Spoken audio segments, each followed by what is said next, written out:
Hi, welcome back to another episode of Know Before You Buy the Things We Love and Hate.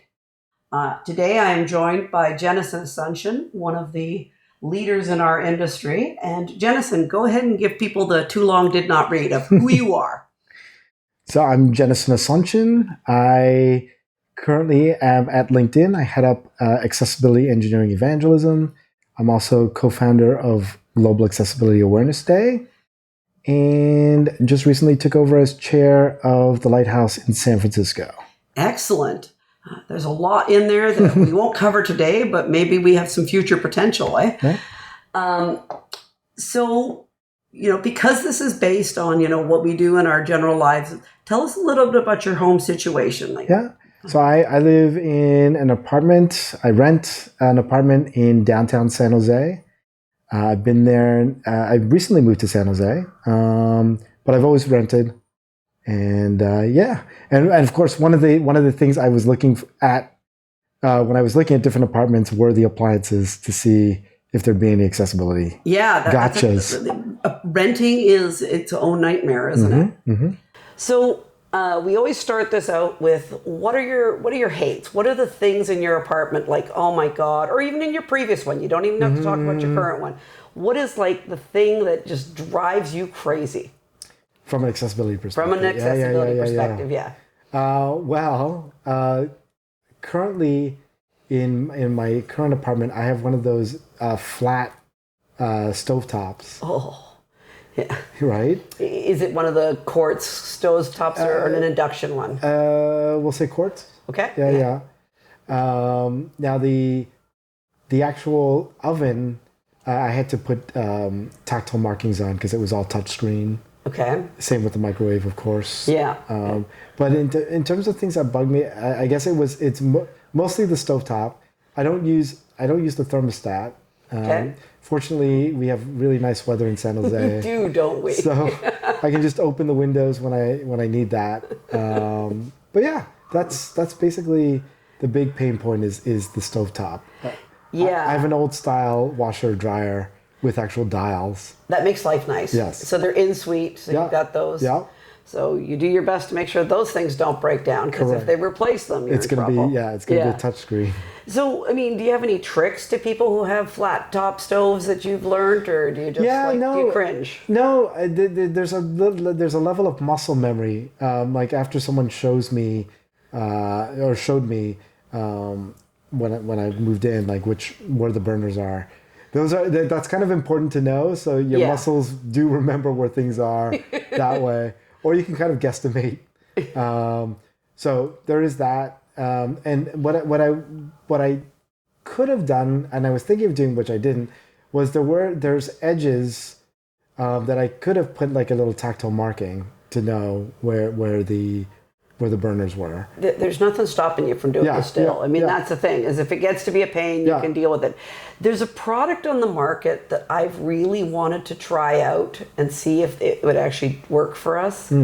And it's not clear to me that it actually will do what it's due. The advertising makes it sound like it's exactly like what we need. And it's called Stove Guard. Okay. And it's supposedly something that you put on your stove so that if stuff spills, it's, you just pick this thing up and throw it in the washing machine. Yeah.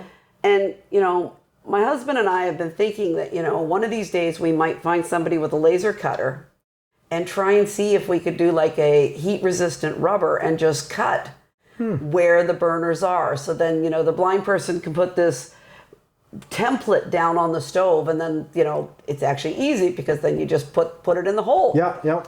And I think the Stove Guard might do that. It sounds like it could. But it's kind of like I'm kind of chicken to try and order one, because first of all, I don't have a flat top stove to try it on. Got it. I have to find somebody who's willing to do the experiment with me. Got it. And you go to their website, you tell them what brand of stove you have, and they already know the measurements and where everything is. So I'm wondering if that's going to be something. But those flat top stoves, I remember walking into a Living Skills kitchen once, and I looked at the person who built this Living Skills kitchen, and I go, why did you do this to your poor blind students? Why did you put these flat top stoves in here? They're terrible. She goes, well, they have to learn how to deal with them because they're going to have them in apartments. Yeah. Yeah. And it's like, okay, but teach them how to cook first, then teach them how to deal with it. Yeah.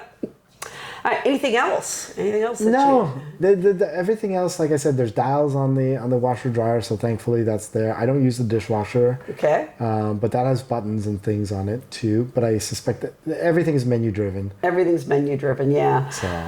So what do you really like? Like even electronics or stuff. Like, do you have a good stereo you bought or anything? Oh, I've got smart speakers everywhere. Yeah. Yeah. So I'm a big fan of. There's always music playing in my place. So I resisted using Alexa for a long time because I did. There was something about becoming dependent on this thing and talking to it, but it's good. It's working for me. It is working. I mean, there's times that you want to call it an idiot. I mean, there are times I want to call it an idiot. Yeah. And I don't only have one ecosystem in my house. I have both Google and Echoes in my house. Got it. And yeah, there's some days that I wonder, if they have half a brain at all. Right. And then there's other days where it's just a pleasant experience. But it is, we've only gotten to expect better from them, I think is what the problem is. So, I mean, is there a skill you use on your Echo that's like really, oh my God, that just made my life easier? Honestly, no. No. Okay. No, yeah. I just stream music. Music. I get Alexa to remind me because all of my appointments and stuff are in my head. Yeah. So it's nice to have that to scaffold and to remind me, those reminders are, critical. The older we get, the more we need it, man. I mean, it's like, my husband and I will be talking about something and it's like, gotta get this prescription from the pharmacy, but it's, 10 o'clock at night. I can't call them. So, remind me at 10 a.m. to call the pharmacy or it's critical for us. And, I love those skills. It's just, I just want so much more from it. I'm such a demanding person. Wow. Someone has to be. Luckily, I have the ability to influence someone to work on that. Right. So, yeah. So if you had to put an engineer in the room who does this stuff, what would be, the one message you'd want them to get? Like, give us an elevator pitch here. Tell us, Mr. Designer, Mr. Manufacturer. Am I asking them to build me something or more of a larger message? The larger message. This is the big picture. So the big picture is certainly, include, like, if you're going to do any kind of user testing, include people with disabilities in that. Don't make assumptions. Include us, certainly. I think that's to me that's the biggest thing. Yeah, and that is what every single person has said this year. A couple of them last year said some things slightly different, but that is the big message. It's ask us, don't assume for us. It's really critical and really important. Now what about like a product? Yeah, no, I'd love you to tell us what a product is you want. Well, it's more like, because everything is going touchscreen, I'd love there to be just like one universally available, like an app that could, I could fire up on my phone and it would connect through Bluetooth or whatever to the appliance and I could operate it. It would figure out what the menus are on that particular appliance. And then I could just use it. Like, there's a lot of talk about the IoT, Internet of Things, and the fact that they're going to, this Matter standard. Yeah.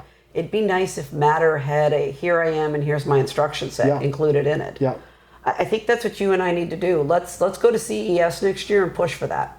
Let's do it. I think that's a better big picture, Jennison. Yeah. You hit it right on the head there. Because and something that you could do it in any apartment, with any appliance, and then we don't have to think about that when we're looking around for apartments. Yeah. And even forget apartments, even houses. I mean, if you're going to buy a house, you also still want to have appliances that work for you. Yeah, I mean, a friend of mine bought a house and immediately she threw away the washer and dryer that were in there because they weren't accessible. Yeah. She threw away the dishwasher that was in there, not accessible. So, she threw another $10,000 on the price of a Bay Area house, which is a hell of a lot of money. Well, and the other thing is, I mean, you and I work in digital accessibility, and that's all more about content and websites and mobile apps and things. Exactly. People don't. There needs to be a more work on the hardware and like you said, the appliances, which is the crux of your channel. Like, there needs to be more awareness. Like, this is just as important, and arguably more important than any of the other stuff, because this is part of like just living. Yeah, it's daily life. I mean, our many years coffee pot broke a couple months back, and we needed to go buy a new coffee pot because God help us, we're in tech, we can't live without coffee. And we could not find one that was accessible. Right. And we went into the store. We had 3 models that we thought were potentials, and there was no damn way I was going to buy something online and have it returned. Yeah. So we were in there in Williams-Sonoma, and while the guy was pulling the thing off of the shelf, because it was, of course, the one I wanted was on the top shelf, because it wasn't a very popular one, I was just kind of poking around at all the other coffee pots that were like at regular level. Yeah. And all of a sudden, 2 of them started shooting out steam because I touched something. Oops. It's like, for crying out loud, why do you need a touch screen on a coffee machine? Like, and why in God's name did the store have them plugged in and loaded? You know, I mean, if that had been a child, it would have been really dangerous.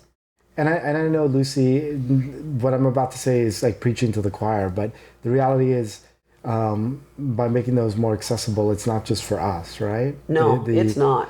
And particularly older people and people with mobility disabilities who can't touch a touchscreen, or who have trouble, maybe they have shaky hands or whatever. Yeah, it's really critical. Now, how about adding, we talked about that, like the app that I would want, where it would be universally make all appliances accessible, but maybe make it so that you could do it by voice instead too. But you can't have it only be by voice. No, of course not. Because then you got the person with CP. Yep. Or No. It's definitely multiple modalities, right? Yeah. So your app, you could operate as many people do with if you're blind, you use a screen reader. If you can't use your hands and you are able to vocalize, then you use voice control. But then there's certain other you'd use the accessibility features in phones to make it work for you. Exactly. Yeah. But don't assume that everybody has a phone. Correct. Because there are still a significant portion of the world who can't afford the phone. Yes. Yeah. I mean, we don't need to get into economics today, but it's a thing. So, I call something usable when I can do everything through the app. I call it accessible when I can walk up to the thing and make it work. Yeah. All right, Jennison. Well, this has been wonderful talking to you today. Hey, thanks for inviting me. Thank you. Thank you for watching today's episode of Know Before You Buy the Things We Love and Hate. I hope you enjoyed this episode. Please be sure to subscribe, click like, and leave me any comments. And join me next time for another episode.